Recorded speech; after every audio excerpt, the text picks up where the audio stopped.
Magandang araw po sa inyong lahat. Bago po tayo magsimula, huwag niyo po sanang kalimutan na mag-subscribe, mag-like, at mag-iwan po ng komento sa ibaba.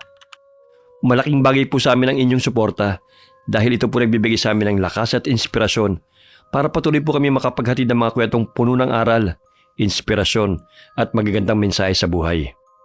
Marami pong salamat sa walang sawa niyong pagtangkilik. At ngayon, samahan niyo po muli kami sa isa namang makabuluhan at kapanapanabik na kwento. Simulan na po natin.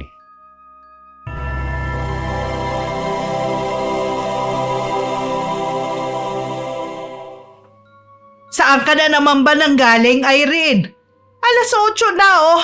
Yung mga kaklase mo 6:00 pa lang nakauwi na sa kanilang bahay. Pero ikaw, kung saan-saan ka na naman nanggaling.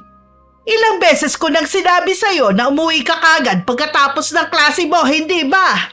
May ginawa lang po kaming project ng mga kaklase ko, Ma. Sige ho, gusto ko nang magpahinga eh. Sa susunod na gagabihin ka sa pag-uwi, hindi na kita pagbubuksan.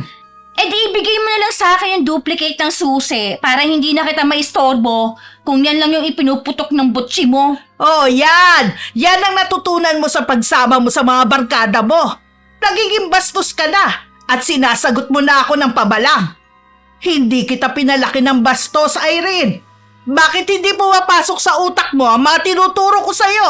Ma, pwede ba bukas mo na ako sermonan? Pagod ho ako at gusto ko na magpahinga. Teka sandali. Amoy alak ka. Konti lang naman ang ininom ko eh. Birthday kasi ng kaibigan ko. Nakita mo na? Natuto ka ng uminom. 17 ka pa lang, Irene. Sa susunod, hindi lang yan pa konti-konti, kundi malululong ka na sa bisyo mong yan. Ma, maikli lang ang buhay para seryosohin. Gusto mo pa akong gumaya sa'yo na napaka-boring ng buhay? Ha? Anong sinabi mo, ha? Bastos ka talagang bata ka! Narinig mo naman siguro yung sinabi ko? Ha? Gusto ko na matulog. Hindi ka ba napapagod sa kadadaldal mo? Ay naku, nakakainis! Oy, ano na naman ang pinagtatalunan ninyong dalawa? Kahapon nadatnan ko na kayong nagkakasagutan. Tapos ngayon na naman. Ay, pagsabihan mo nga yung anak mo. Lumalaking bastos eh. Ayan, kararating lang at amoy alak pa. Gawain ba yan ng matindong estudyante, ha? Ilang araw na siyang ginagabi sa pag-uwi. Kaklase niya si Rico na kapitbahay natin. 6:00 pa lang nakauwi na sa bahay nila. Samantalang siya, 9:00 na nang umuwi. Kababaeng tao na ibang lalaki. Hayaan mo na paminsan-minsan lang naman eh. Isa pa, nag-text siya sa akin. Gagabihin daw siya sa pag-uwi. Kaya lumalaki ang ulo ng anak mo dahil kinakampihan mo siya palagi eh. Bakit hindi siya nagpaalam sa akin? Ano ba ako rito sa bahay, ha? Ginagawa lang niya akong tagabukas niya ng pinto ah. Baka nakakalimutan niyang nanay ako. Huminahong ka na. Baka tumaas na naman ang presyon mo. Bukas, pagsasabihan ko siya. Kaya huwag ka na magalit, ha? Kung ayaw niyang sumunod sa patakaran ko sa bahay na to, edi umalis siya. Simple lang naman ang gusto ko. Ang lumaki siyang matino at makapagtapos sa pag-aaral. Hindi yung pagbubulak-bulang inaatupag niya. Pasalamat nga siya, isang hingi lang niya, ibinibigay natin kaagad. Samantalang ang ibang bata kailangan pa magtrabaho para makapag-aral. Sige na, magpahinga ka na. Ako na ang kakausap sa kanya. Napabuntong hininga na lamang si Dida habang nakatingin sa kanyang asawa. Isa siyang guro sa pampublikong paaralan at 2 taon na lamang ay magre-retiro na siya. Dahil sa pagmamahal ng ginang sa kanyang asawa, tinanggap niya ang anak nito sa ibang babae nang dalhin ni Hubert ang 1 taong gulang na bata sa kanilang tahanan. Sapagkat ayaw na itong alagaan ng babae na nakilala ni Hubert sa bar. Tinanggap ni Dida ang bata dahil naisipan niyang kaya nagawang magtaksil sa kanya ni Hubert dahil hindi niya ito mabigyan ng anak sapagkat may diferensya siya sa matres. Itinuro niyang tunay na anak si Irene at tinuruan ng magandang asal. Gayunpaman, lumalabas ang kakaiba nitong ugali na hindi nagugustuhan ni Dida. Kinabukasan, Alas 7 na hindi pa nagigising si Irene. Gayong alas 7:30 ang pasok nito sa paaralan. Oh, nasan na si Irene? Hindi ba siya papasok ngayon? Masakit daw ang ulo niya.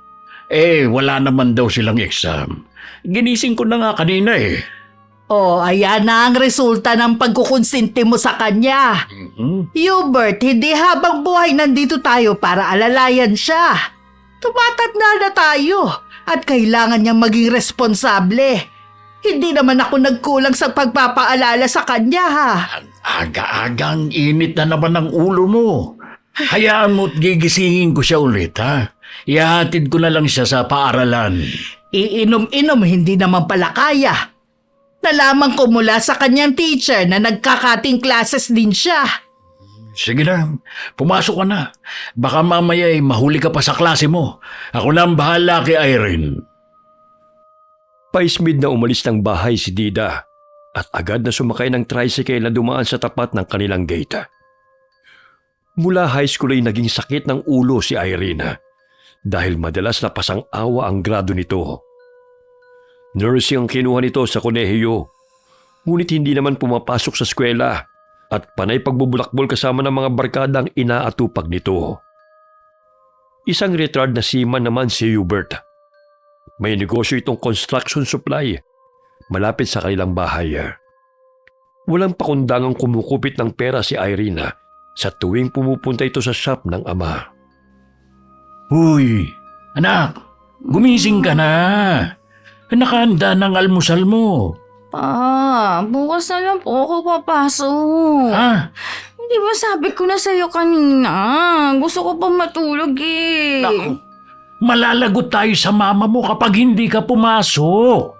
Sinabi ko sa kanya na papasok ka ngayon at ihahatid kita. Nagsumbong yung teacher mo sa kanya na hindi ka raw pumapasok ka sa eskwela ng ilang araw na. Kinukuha mo lang pala yung baon mo Kapag ganyan ka, hindi na kita bibigyan ng pera. Papa naman. Sige na nga, papasok na ako. Ang bilis na, maligo ka na. Naplansya ko na yung mga uniforme mo. Kakainis naman, Bakit ba kasi naging sunod-sunuran ka kay mama? Okay lang ba sa'yo na ina-under ka niya? Gusto niya lahat ng sasabihin niya. Yun ang masusunod Hindi ako robot, no? Anak, iniisip lang ng mama mo ang kinabukasan mo. Matatanda na kami. Natatakot lang siya na mapariwara ang buhay mo. Ang swerte mo nga dahil may baong ka sa tuwing pumapasok sa eskwela Samantalang kami noon, saging at kamote lang ang baon. Alam ko na yan, pa. Paulit-ulit mo nang kinukwento sa akin yun. Ulit. Iba naman kasi noon. Iba naman ngayon. Pa, pwede ba dagdagan mo baon ko? Ha? Uy, bakit na naman? Sobra na nga yung 200 na binibigay ko sa'yo kada araw Malapit naman ang eskwelahan mo Pa naman, pang elementary na baon lang yan, no? Ha? Samantalang yung mga kaklase ko may sariling ATM. Tapos ako, barya-barya lang ang binibigay ninyo. Barya-barya? Anong barya? 15 lang naman ang pamasahe mo kapag sumakay ka ng jeep. Ang laki pa ng natira para sa pangmerienda mo. Sige na pa, dagdagan mo naman. Sige ka, hindi na ako papasok kapag konti lang ang baon ko. Anak, sige na, bumangon ka na riyan. Dadagdagan ko yung baon mo, sige na. Pero huwag mo sasabihin sa mama mo dahil pagagalitan niya ako. Siyempre, hindi ko sasabihin sa kanya. Napakakuripot pa naman nun. Nakakainis nga Ayaw pa sanang bumangon ni Irene sa higaan. Ngunit hinila siya ng ama papuntang banyo. Mula pagkabatay papas girl na si Irene, kahit ang madalas nitong kasama sa bahay ay ang kinikilalang ina na si Dida noong nagtatrabaho pang ama sa barko. Ni minsan ay hindi nito nakita ang tunay na ina. May naririnig siyang usap-usapan mula sa kanilang mga kapitbahay na hindi nito tunay na ina si Dida. Napagtanto ni Irene na marahil totoong sinasabi ng mga tsismosa dahil wala silang pagkakahawig ng ina. Morena ito, samantalang siya'y mistisa. Sumapit ang pagtatapos ng semester ni na Irene. Napabuntong hininga siya nang makitang puro 3 niyang grado. Natitiyak siyang pagagalitan na naman siya kapag nalaman yon ng kanyang ina. Pagdating ng bahay, iniabot ni Irene ang maliit na papel sa kanyang ina. Nandilat pa ang mga mata ni Dida nang makita na halos pasang-awa ang grado ng kanyang anak na may 2 pang subject na bagsak. Madalas kang nanghihingi ng pera, tapos ito lang ang grado mo. Kung hindi pasang-awa, bagsak ka. Di ba sinabi ko na sa'yo na mag-aral ka ng mabuti? Ito ang resulta ng hindi mo pakikinig sa akin eh. Sayan lang ang nakayanan ng utak ko eh. Hindi naman ako kasing talino ninyo. Ikaw ang pumili ng kursong nursing. Pero sana naman mag-aral ka ng mabuti at pahalagahan mo ang bawat sentimo na ibinibigay namin sa'yo. Palagi ka na lang kasi nagagalit sa akin. Bawat kilos ko lahat mali para sa'yo. Hindi naman kita pagagalitan kung nakikita ko nagpupursige ka sa pag-aaral. Ano tong mga filter ng sigarilyo na nakuha ko sa kwarto mo, ha? Ang dami nito at kinakalat mo lang sa sahig. Kababae mong tao, daig mo pa ang lalaki kung makahitik. Sabihin mo na lang sa amin kung ayaw mo na mag-aral para hindi na kami gumastos ng tatay mo sa tuition fee mo. Di ikaw nang palaging tama. Ako na ang laging mali. Palaging yung pinamumukha sa akin na wala akong kwentang anak. Yan lang nga ang nakayanan ng utak ko. Kung nag-aaral ka lang ng maayos, hindi ito ang resulta. Mas marami ka pang oras kasama ang mga barkada mo kaysa mag-aral. Hihinto na lang ako sa pag-aaral. Hindi kaya ng utak kong leksyon dahil sobrang hirap. Gusto ko na lang mag-business administration o marketing. Akala mo pinupulot lang ang pera sa biglaan mong pagpapalit ng kurso mo Sa hindi ko nga kaya ang nursing. Basta siguruhin mo lang na tatapusin mo ang business administration, ha? Huling pagkakataon mo na to, Irene. Sa oras na magbulakbul ka na naman, hindi na kita pag-aaralin pa. Oo nga po. Padabog na pumasok ng silid si Irene at inirapan pa nito ang ina bago tumalikod. Pinapakalma na lamang ni Dida ang sarili dahil halos maubos ang kanyang lakas sa tuwing nagkakasagutan sila ng anak. Hay, namana niya sa kanyang tunay na ina ang katigasan ng ulo. Ay nako, inuubos talaga ng batang yun ang pasensya ko. Ang hirap niyang paintindihin. Uy, Ah, nakakapanibago yata. Hindi ko kayo naabutang nagbabangayan ni Irene. Dumating na ba siya? oo, nandun sa kwarto niya. Ito ang grado ng anak mo. Ayaw na niyang magpatuloy sa nursing at gusto niya mag-business ad naman daw. Ay nako, puro umpisa na lang siya. Hindi basta-basta ang perang binabayad natin sa tuition fee niya. Mas matapang pa siya pag pinagsasabihan Wow! Ang batang yun talaga Puro 3 at may kulay pula pa. Ngayon mo sabihin sa akin na mali ako. Sa tuwing pinangangaralan ko siya. Akala niya kasi kontrabida ako sa buhay niya. Iniisip ko lang naman siya. At gusto kong magkaroon siya ng magandang kinabukasan. Kung yun ang gusto niyang kurso, di bigyan na lang natin siya ng pangalawang pagkakataon. Baka sakaling dyan talaga siya magpursige. Ay sana nga. Ha? Huling kurso na niya to. Dahil kung paglalakwatsa pa rin ang aatupagin niya, bahala na siya sa buhay niya. Mas gugustuhin ko pang tulungan ng mga batang nagpupursige kesa sa kanya. Na hindi man lang marunong magpahalaga sa perang ginagastos sa kanya. Ikaw naman. Pagpasensya mo na si Irene. Balang araw, mauunawaan din niya lahat ng pangaral mo sa kanya. Pagod na akong paulit-ulit siyang pinagsasabihan.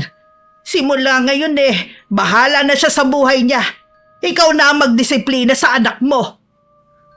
Pailing-iling na iniwan ni Dida ang kanyang asawa sa sala. Pumasok na rin siya sa kwarto upang magpahinga. Nanibago si Irene sa pagiging tahimik ng ina. Hindi na ito kagaya ng dati na madalas siyang tinatanong tungkol sa paaralan. Tila ba'y nanlamig na ito sa kanya. Tanging ang ama na lamang ang madalas na nagpapaalala sa kanya na umuwi ng maaga.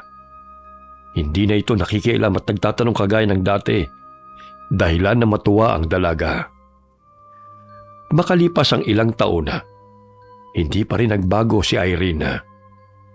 2 taon lamang siya sa kursong Business Administration dahil gusto na nitong huminto sa pag-aaral. Nagkasakit ang ama nitong si Hubert sa sakit sa bituka, ngunit hindi man lamang nito binabantayan ng ama. Samantalang mas may oras pa ito sa kanyang mga barkada. Hanggang sa namatay si Hubert. Ngunit tila wala itong pakialam dahil labas-masok lamang ito sa bahay. Anong klase kang anak, ha? Nakahimlay ang tatay mo, pero parang bisita ka lang dito sa bahay. Tumulong ka naman sa pag-aasikaso sa burol. Ano bang gusto mong gawin ko, ma? Umiyak buong araw habang nakaharap sa kabaong niya? Bakit? Mabubuhay ba siya kung pipirmi ako rito? Nalulungkot din po ako sa pagkamatay niya. Kaya ako umaalis dahil gusto kong aliwin ang sarili ko. Wala ka talagang pinagbago. Huwag ka nang umuwi pa rito dahil wala ka na magsilbi. Mas mabuti pang ibang taong may malasakit. Samantalang ikaw, na anak niya, parang walang pakialam. Pinapalayas mo ako rito? Bahay to ni Papa, kaya hindi ako aalis. Uuwi ako hanggat sa gusto ko. Dahil may karapatan din ako dito. Anong bahay niya?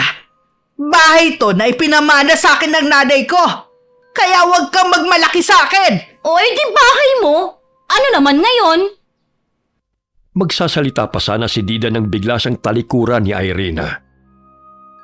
Muli sila nagtalo sa kusina at may nakarinig sa kanilang dalawa. Ilang sandali nilapitan si Dida ng kapitbahay nilang si Sally upang pakalmahin. Hindi umuwi si Irene ng bahay simula ng araw na yon hanggang sa mailibing ang ama nito. Huli na nang malaman ni Dida na nawawala ang pera na itinabi niya na nanggaling sa construction shop na pagmamayari ng kanyang asawa. Siguradong ginang na kinuha yon ni Irene at pinanggasto sa paglalakwatsa. Ilang linggo ring hindi nakauwi ang dalaga hanggang biglang napansin ni Dida na may pumasok sa kanyang kwarto ng 10 oras ng gabi. Bigla siyang napabalikwas ng bangon at dahan-dahang tumayo mula sa kama. Nagulat siya nang makita si Irene na nooy naghahalungkat ng kanyang mga gamit. Ikaw lang pala. Sa susunod, matuto kang kumatok. Tsaka, paano ka nakapasok dito? May pera ka ba riyan, ma? Bakit? Naubos na ba ang perang kinuha mo? Natuto ka na ngayong magnakaw, ha? Hindi ka namin tinuruan ng tatay mo ng mga bagay na yan, Irene. Bakit makabaliktaran ng mga pangaral at payo namin sa'yo ang ginagawa mo? Dahil hindi ako santo para magpakabanal. Bigyan mo na nga lang ako ng pera para makaalis na ako rito. Wala akong pera.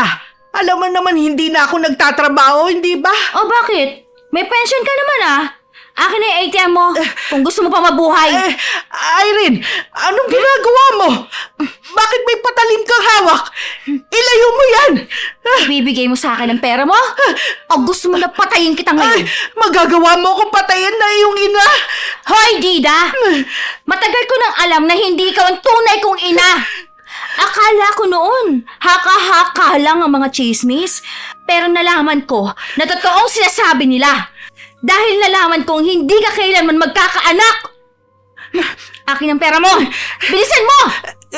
Kahit hindi kita tunay na anak, minahal kita at tinuring na sariling akin. Aray! Nasasaktan ako, Irene! Saan mo nilagay ang pera mo, Dida? Huwag mo akong galitan dahil isasaksak ko talaga itong patalim sa leeg mo! Wala kang utang na loob, Irene! Matapos kitang tanggapin sa pamamahay ko at alagaan, ito lang ang igaganti mo sa akin! Sinusumpa kong pagdudusahan mo ang kawalang-hiyaan mong to! Malakas siyang sinampal ng dalaga at binusalan ang kanyang bibig. Kinuha pa nito ang ATM ng ina at kaunting pera sa kabineta. May kasama pa itong lalaki na kasabwat niya sa pagnanakaw. Hindi na pala muna kita papatayin. Dahil kailangan ko pang pension mo, tanda. Ikaw maglalagay sa akin sa kaginhawaan. Sinusumpa ko ang araw na tinanggap kita sa pamamahay ko, Irene. Wala kang kwentang anak. Pagbabayaran mo ang araw na to. Tumahimik ka! Naririndi na ako sa boses mo, ha? Sige na, Alan. Itali mo ng matandang yan. Itinali sa kama ni Irene si Dida at walang awa nitong pinaghahampas ng sinturon ng matanda hanggang sa manghina. Ganun na lamang ang iyak ni Dida dahil sa kabila ng kanyang hirap na palakihin at alagaan ng batang bunga ng kasalanan ng kanyang asawa ay nagawa pa siya nitong traidorena. Binaboy ni Irene ang bahay. Gabi-gabing naroon ang kanyang mga barkada. Nag-iinuman at doon pa mismo dinadala ang mga babae upang gawing bahay aliwan. Nadidinig pa ni Dida ang pag-ungol ng mga ito. Dahil mataas ang gate at sementado, hindi nadidinig ang mga kapitbahay ang nagaganap sa loob. Oh, di ba? Walang nagawa ang pagiging stricta niya sa akin. Baka butasin ko pang tagiliran niya kapag napikon ako eh. Kailangan ko pa kasi yung pera niya eh. Kaya hindi ko pa siya magawang patayin. Mauta ka talaga. Kaya mahal na mahal kita eh. Sus! Nasasabi mo lang yan dahil nakikinabang ka rin naman sa pera ng matanda. Pero ayos lang yon. Napapasaya mo naman ako eh. Kahit wala kang pera, mamahalin naman kita. Sa ganda mo ba namang yan? Tse! Binubola mo lang ako. Uy, 9:00 na oh. Bibigyan ko na muna ng pagkain yung matanda. Hindi pa nga pala yung nakakain mula nung tanghali. Baka mamatay na yun sa gutom. Sige, bigyan mo ng lugaw. Okay na yun Lugaw? sa kanya. Ikaw talaga napakadamot mo sa nanay mo. Hindi ko siya totoong nanay, no? Kaya pala, hindi kami magkasundo eh. At madalas na mainit ang dugo niya sa akin. Napatingin na lamang ang lalaki sa nobya dahil wala man lamang ito ni konting awa sa taong nagpalaki sa kanya. Dinalhan na lamang ni Alan ng pagkain ng ginang dahil alam nitong gutom na ito. Oh, kumain ka na. Ano pa bang kailangan niyo sa akin, ha? Nakuha na ninyo ang pera at ATM ko. Kung ako lang eh, hindi naman sana aabot sa ganito eh. Kaya lang, iba gusto ng anak mo eh. Gusto kanyang ikulong dito. Ano ba kasi ang ginawa mo sa kanya? Bakit ganun na lang ang galit niya sa'yo? Wala akong ginawang masama sa kanya. Ang gusto ko lang ang tumino siya para mabigyan siya ng magandang kinabukasan. Kahit hindi ko siya tunay na anak, minahal ko siya at inalagaan. Hoy, Dida! Ano na namang drama yan? Akala mo ba madadala mo sa iyak si Alan? Hoy, kahit lumuha ka man ng dugo, wala siyang pakialam sa'yo, no? Pwera na lang kung lumuha ka ng sangkatutak na pera. Pakiusap, pakawalan niya na ako rito, Irene. Pabayaan niyo na akong mabuhay na mag-isa. Hinayaan naman kita noon ayon sa gusto mo Hindi na nga kita pinakikialaman, pero bakit ginagawa mo sa akin ito? Tanga ka ba? Kapag pinakawalan kita, edi hindi ko na makukuha ang pensyon mo. Maaari pa kitang gamitin tanda. Hindi na naman napigilan ni Irene ang kanyang kamay at binatukan ito ang ginang. Napalakas yun kaya't nauntog ito sa sementadong dingding, dahilan na masugatan ito sa ulo. Umagos ang dugo mula sa ulo ng ginang at nawalan ito ng malay. Ilang sandali may narinig silang mga katok sa labas ng gate. Batid ni Irene na hindi yun mga kaibigan nila, kundi mga taong naghahanap sa kanyang ina. Ilang gabi na rin pumupunta roon ang binatang si Rico. Ngunit si Irene ang humaharap sa kanya. Dahil gawain ito na bigyan ng ulam ang ginang, simula na magretiro ito bilang guro. Lintik, mag-impake na tayo, Alan. Kailangan na nating umalis dito. Lalo na't pakialamero pa naman ang Rico na yun. Tanong ng tanong kung nasa ang matandang to. Di ba sinabi mo naman sa kanya na nagbakasyon? Hindi nga naniniwala sa akin eh. Pati yung dalawang kagawad. Ilang gabi nang pumupunta rito. Hindi magtatagal, malalaman nila na kinulong natin si Dida rito. Sige. Kukunin ko lang yung pera. Pero Paano nanay mo? Baka matuluyan na to. Hayaan mo na nga siya. Mabuti nga kung mamatay na yan eh. Kailangan na natin makaalis dito. Mula sa bintana, natanaw ni Irene na umakyat ang dalawang kagawad sa pader at pilit na pumasok sa kanilang bahay.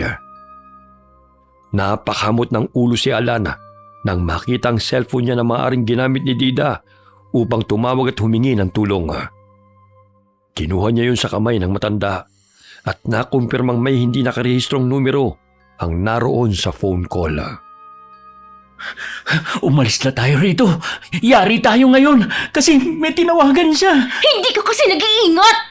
Iniyakan ka lang nung matanda, nagpadala ka kagad sa drama niya. Ay. Ayan tuloy, nakuha niya cellphone mo. Huwag ka na kasi maingay. Hindi ako makapag-isip ng maayos sa ingay mo eh. Dali-dali silang dumaan sa likod ng bahay, bit-bit ang isang bag ng pera na kinuha nila mula sa retirement ng ina. Pati ang mga ATM ay tinangay nila.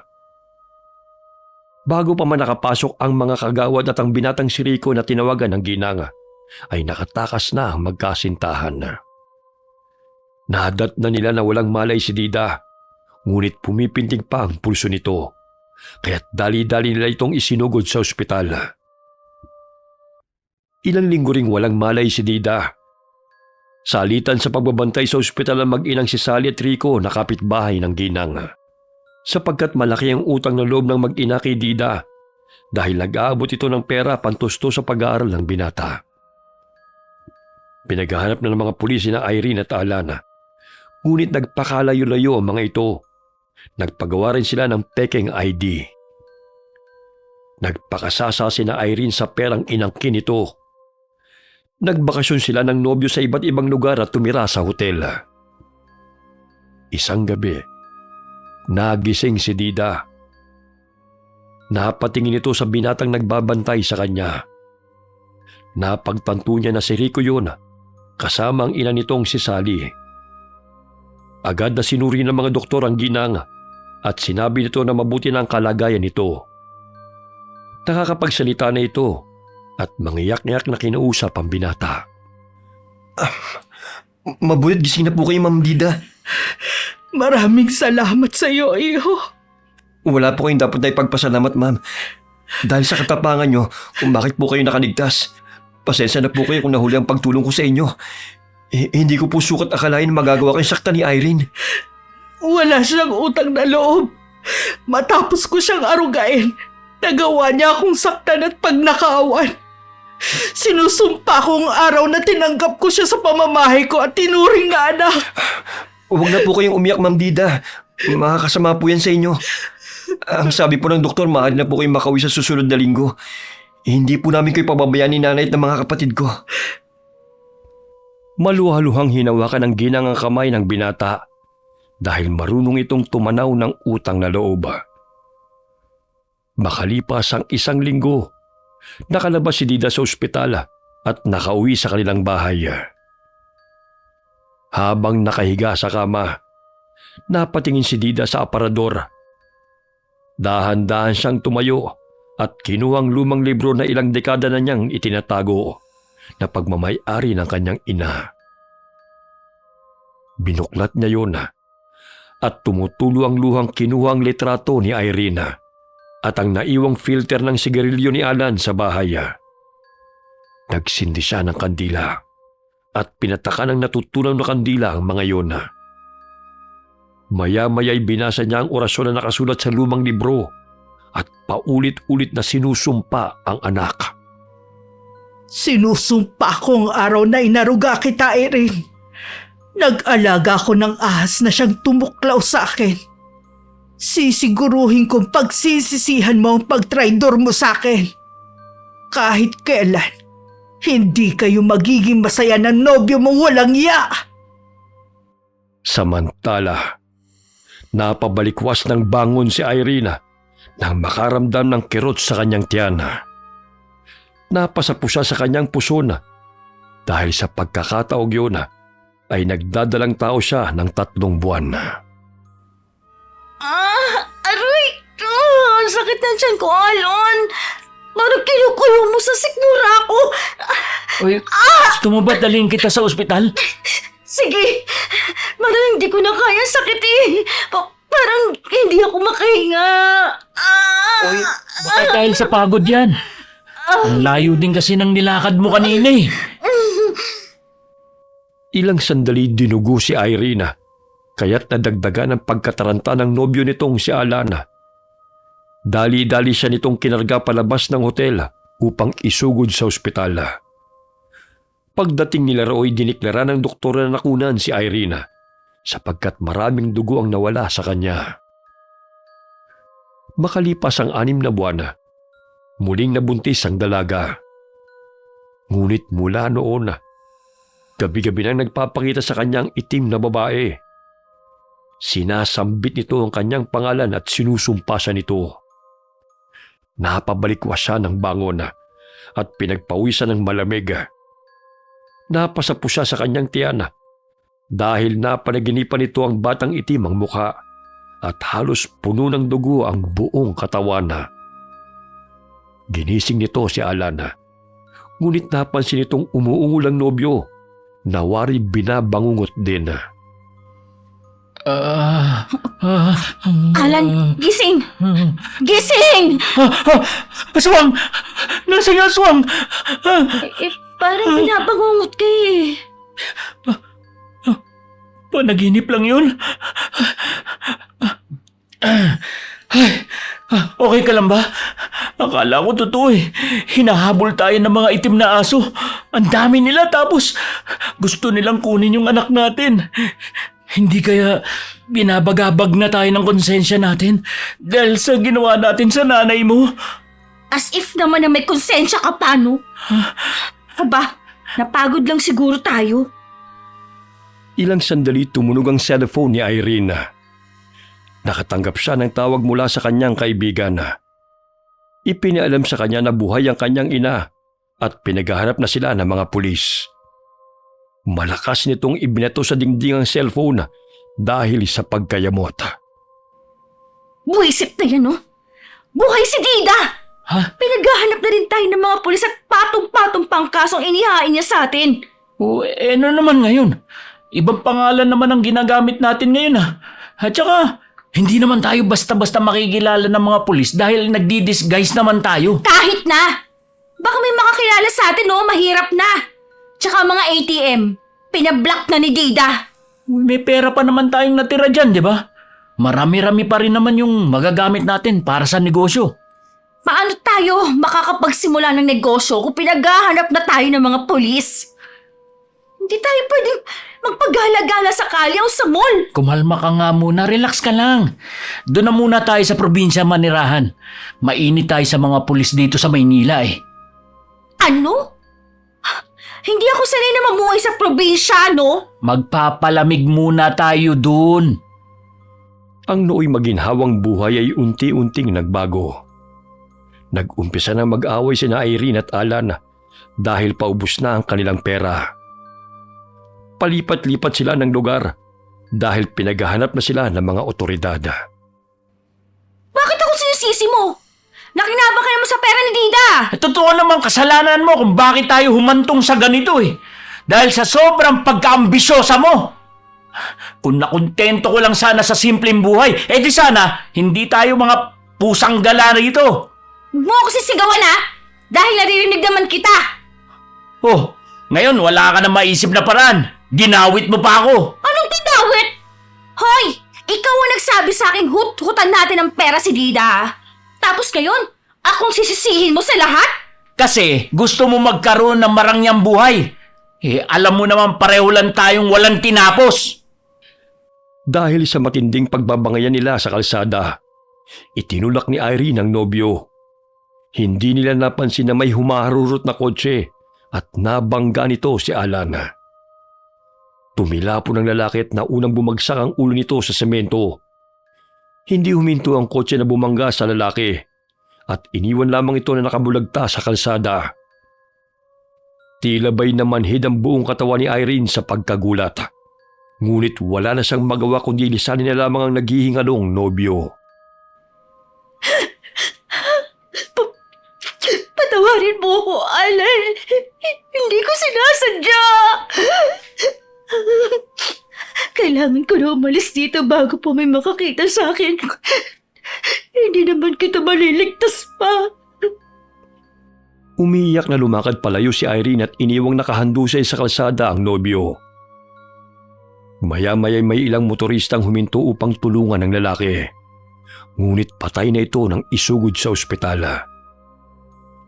Hindi na alam ni Irene ang gagawin sapagkat sunod-sunod na kamalasan na ang nangyayari sa kanyang buhay. Wala siyang permanenteng matutuluyan at ang nagpapahirap pa sa kanya ay ang pagbubuntis nito.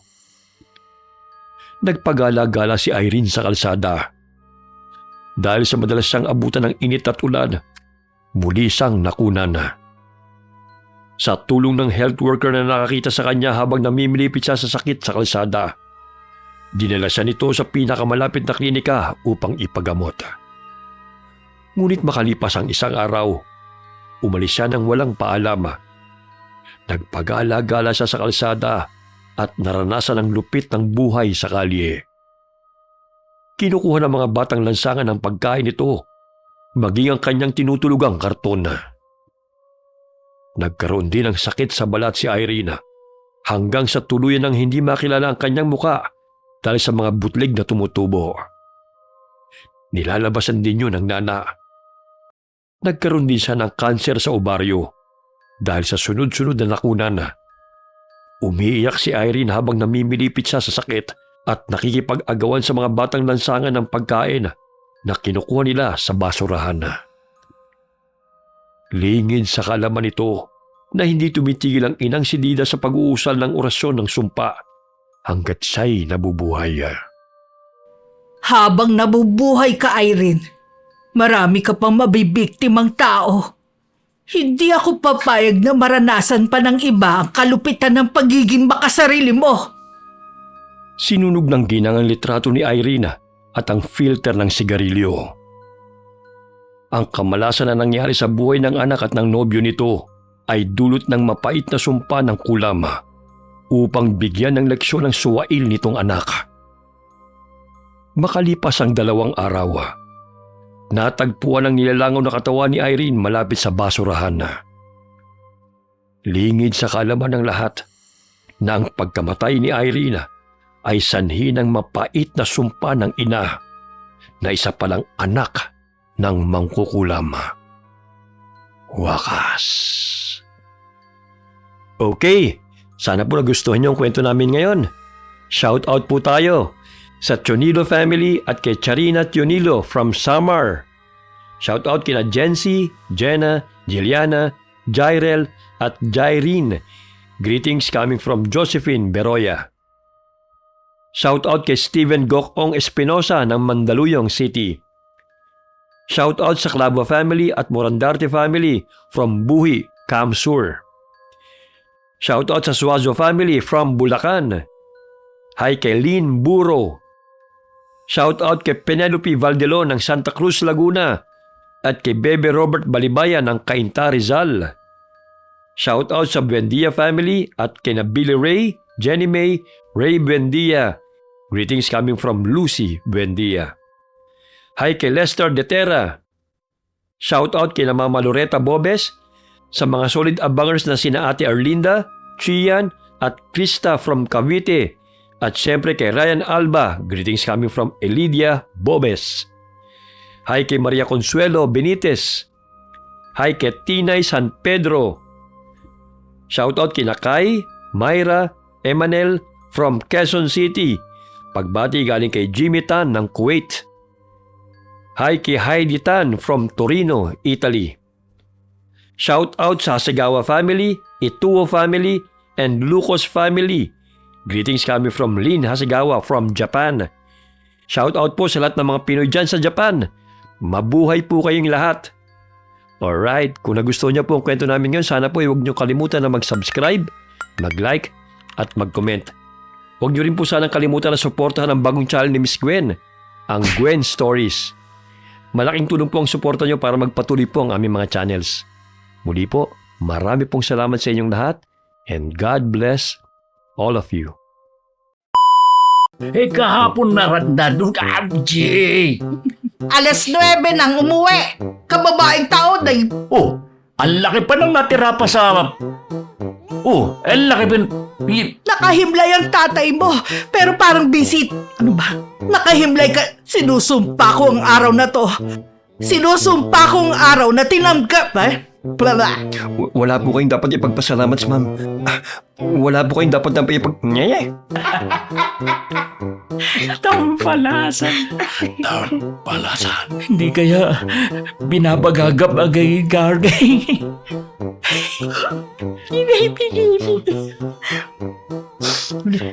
Ang hirap ito. Pinapagka. Hindi ko kaya.